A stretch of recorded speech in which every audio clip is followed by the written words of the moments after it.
Hey guys, it's Cleo. I'm looking super Canadian right now, and I'm downtown going to the Eaton Centre, so I'm gonna take you guys along with me. I'm at Dundas and Elizabeth Street. I'm at the site of the old bus station. No longer, it's probably gonna get turned into condos or something. Let's go look around. Walking between Dundas and McCall, east towards Eaton, you get kind of the hospital district between Dundas and College Street, where all the downtown hospitals are in like this crazy conglomerate. I don't know, not much to say about that. Hospitals are public space and you can kind of loiter in them. Shout out sick kids. In this episode, I want to show you guys like little spaces that I like to go when I go downtown. Really interesting like underground path segments and like weird shops. So let's go check. Oh my God! Sorry, I don't mean to scream. Wait, roll. What the hell? Don't scream. My toque is looking crazy right now. Before we get to the Eaton, we're now in the atrium, which is a little lobby that will go down into an underground shopping center. Shout out Red Lobster. Oh, these floors are slippery. If you look down here, you have a shopping center, not connected to the path, but actually no, you know what? It is connected to the path. The sign says so. Yeah, a little shopping center, eating food.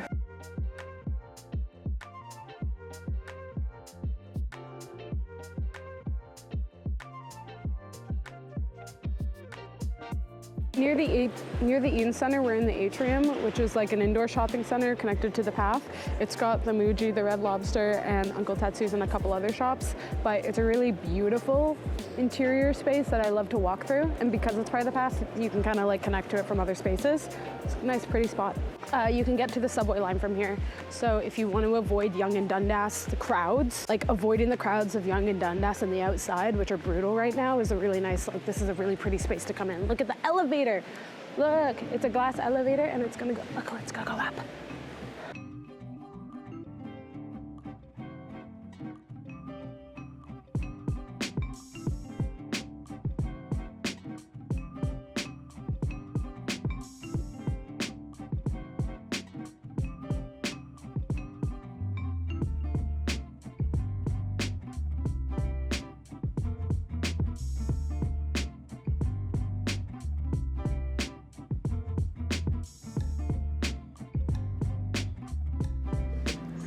We're getting off at 9.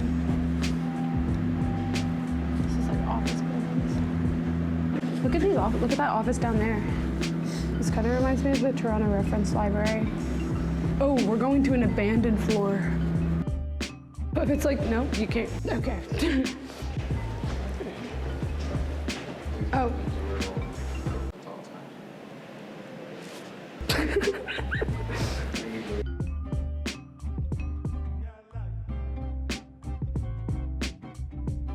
This is like weird, uncanny office architecture. God, Severance Core.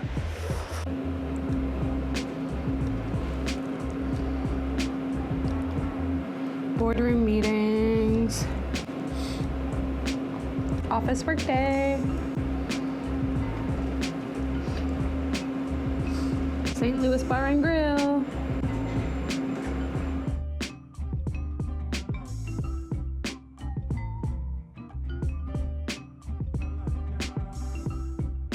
That was actually really beautiful. It was cool architecture, and seeing office spaces kind of stuck in time. It's always a really like interesting thing. Enough natural light that it seems like a nice place to work. Like it wasn't all fluorescence.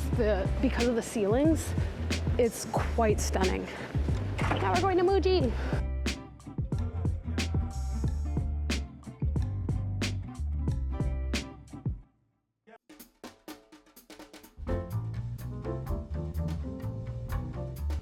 Okay, coming out of the atrium, we are now at Yonge and Dundas Square or Sankofa Square, or this is TMU campus area, but it's also like not the heart of downtown. This is like the corporate overlord's heart of downtown. Let's go check out whatever. Let's go. It's hard to see on camera, but there used to be a record shop that was freaking massive called Sam the Record Man, and I think it's time.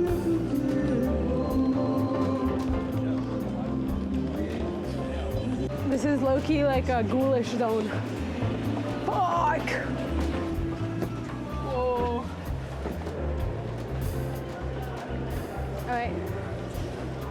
Yonge and Dundas has always been like a shopping hub, but over time, as antique and older buildings have been covered by billboards, it's kind of take on like a pseudo Times Square type feel.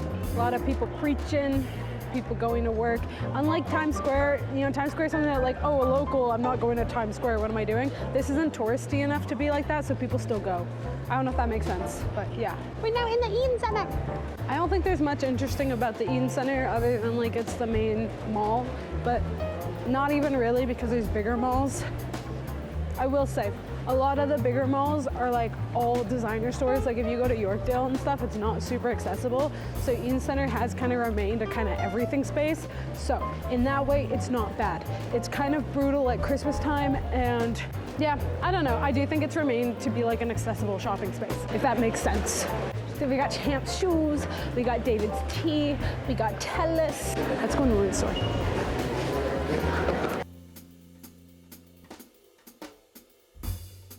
My grandma at Christmas time used to make wreaths out of lintz, where she would take like a whole like a net wreath and then she would put chocolate lintz in it, and it was beautiful. I miss my grandma. I only went in there because I wanted a free sample, but they didn't give it to us. Oh, this store is really cute. This one right here, Kyoki and ... This place is really cute for skincare, and I've gotten really cute clips from it. By clips, I mean like hair clips.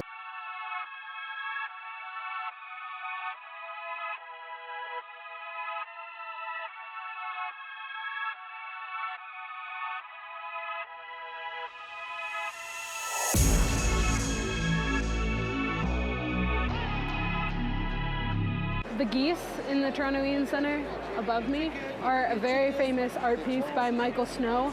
You guys at OCAD probably know him because we always have to watch his film. That's like a room for 5 hours on film where it's like the same camera thing. Very famous Toronto artist, and this is like a very popular piece. Sometimes at Christmas time they put little Christmas hats on them.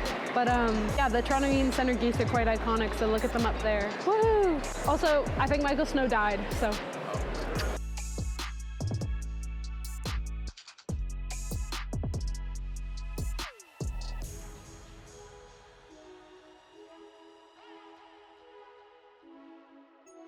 Kate Spade's story is really sad because she was like a designer, and then she designed purses, and they were really like for the every woman. They were like cool, they were quirky in a world of like designer Gucci blah blah blah, and like then the affordable options being like really like ugly and drab. Kate Spade purses were so cool. So then she became this like it girl designer, but then her company was bought out, and the designs started becoming those boring, drab, cheap, like it was so bad.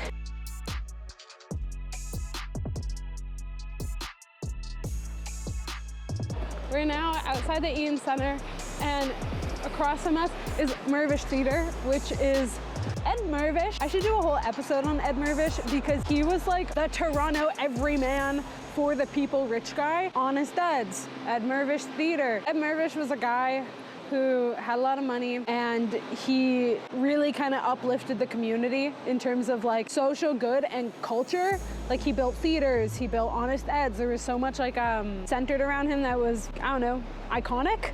So Mirvish Theater is like one of the last standing remains of that since Honest Ed closed. Okay, now as we turn the corner onto Edward Street, we have a triple threat of BMV, Value Village, and TNT, which is like, honestly, peak. This street has kind of become a hub where we've got the BMV, which has been here forever, books, magazines, and videos, peak bookstore. Then we have TNT, Asian grocery, owned by Galen Weston though, so, but love TNT. And then Value Village just popped up. And it's kind of a good one, so that's kind of good.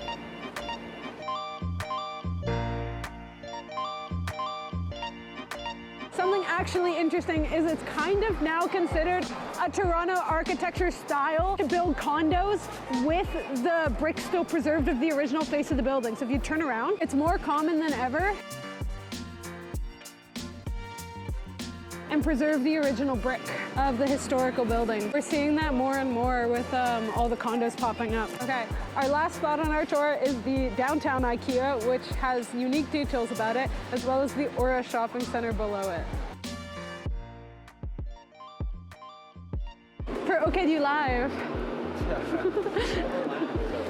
Something I really like about this IKEA specifically is because it is a downtown IKEA, which I think is rare internationally.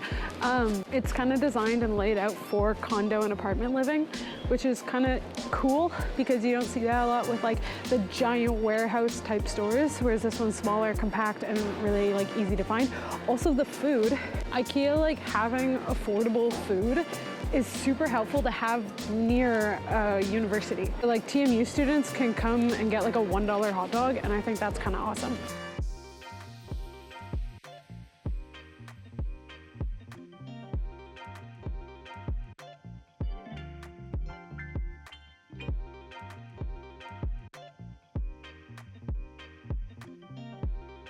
This here's another example of Toronto architecture building off of older buildings.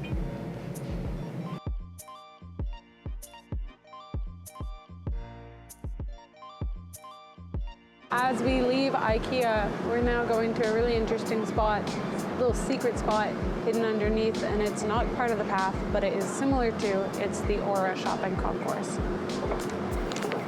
No skateboarding, no bicycle, no roller skating, no scooter, no fun in Aura, okay? This is a cafeteria in Aura, and it's really sweet, and because it's cut off from the rest of the path, it's quite quiet in here, but really beautiful mom and pop shops. Okay, that was my tour of downtown Eaton Centre, Yonge and Dundas area, things I like to do. Thank you guys for watching, and I'll see you guys next week or next episode. Bye.